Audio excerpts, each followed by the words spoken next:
Peggy 18.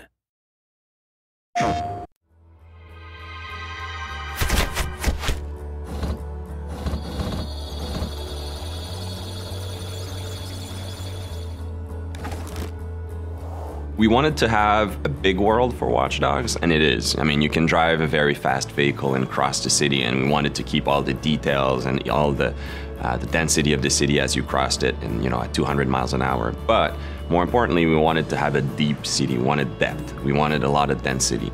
If you go at any street corner in Chicago or in a major city, there's a lot of things happening around you, and we want to preserve all of that within Watch Dogs. Make sure that the city reacts to everything you're doing, and that we preserve that detail that is so unique to a modern city in North America.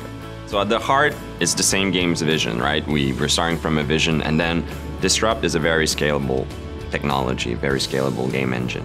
So what we're doing is we're preserving the game experience, but if you play Watch Dogs on the PlayStation 4, we want to make sure that we use all of the console's capability. So all the game spiller we're able to make longer and stronger. All of the details in the game we're able to push forward. We have more details, more immersion. We're able to increase connectivity, increase the density of things. So it's the same game experience, but basically magnified on the PlayStation 4. It's not just the capacity of new machinery, it's also the capacity of players to create, to interact, to socialize. So when we started to talk about Watch Dogs to Sony, they got it immediately. It is the players and their behavior that will actually bring what next gen actually means.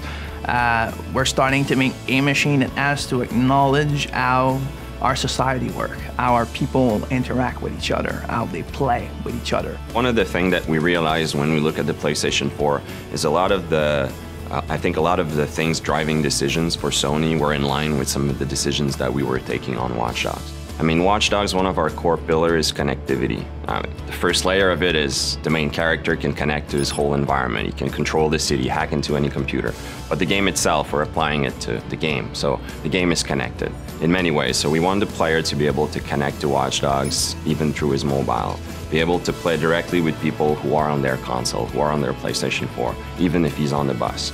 Basically being able to be attached to our game world, even when he steps out of the living room. We are definitely in Watch Dogs exploring very new way of expressing what online could be, what it means to be connected, especially in a game where connectivity is at the heart of it. We want the player to be surprised when he meets other players. We want him to be able to go from single player to multiplayer without having to go through a lobby, to menus, to various game settings.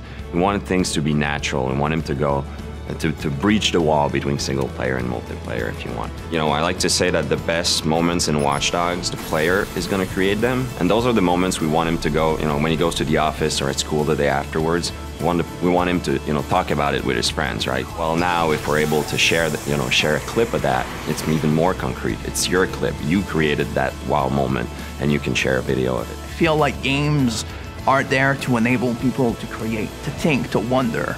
It's a lot more than just pressing buttons. Like, people need to never forget that when the player plays a game, his brain is extremely active, and he should be creating and filling the gaps as he plays. And I think that new machines like the PS4, their job is always to recognize that and give more power for a reason, like just provide more possibilities so that we can constantly grow that form of entertainment and make it better.